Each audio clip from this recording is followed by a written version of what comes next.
continue featuring Heartland history as we march toward our country's 250th birthday. Tonight, a love story of sorts. She's beautiful, she's expensive, and she's 156 years old. What makes the Magnolia Manor in Cairo, Illinois so special?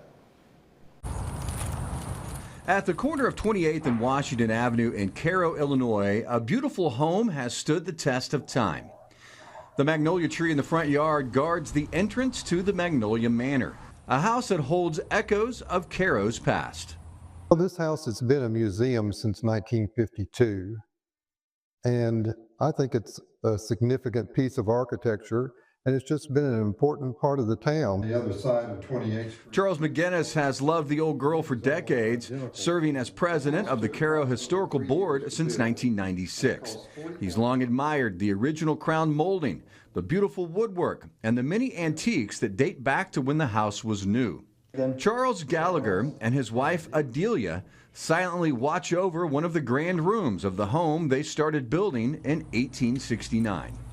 The house took approximately 3 years to build, and it cost $40,000 to build in the 1870s, and then the Gallaghers spent an additional $35,000 decorating and furnishing the home.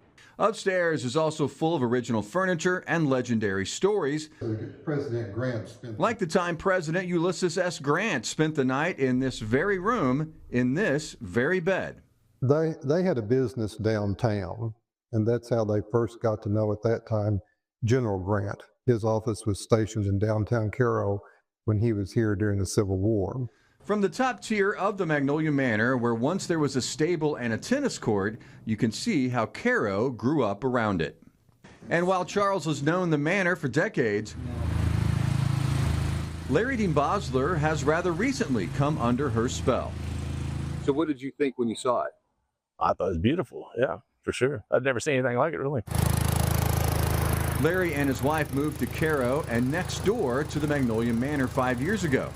Larry and his mower are a common sight at the home, volunteering his time and tending to the sizable yard.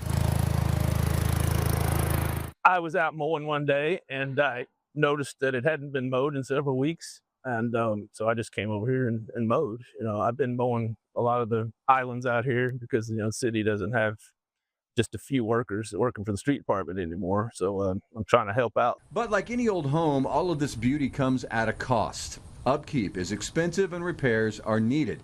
They're raising money right now to fix the roof, just the latest in a long list.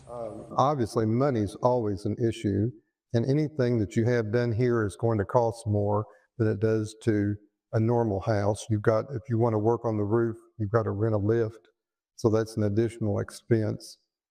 And then some issues are just craftsmanship as well, finding someone who's got the ability to put things back the way they were originally.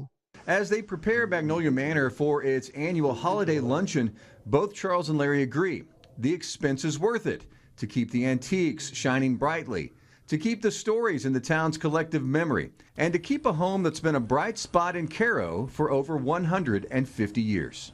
And we have a lot of people who come every year, and it's the only reason they come to Cairo, and they see a part of Cairo that is so different than just driving through town on the 4 lanes. It'd be a shame to lose it. It would absolutely be a shame, especially being on the historical registry like it is. You know, it's just part of American history.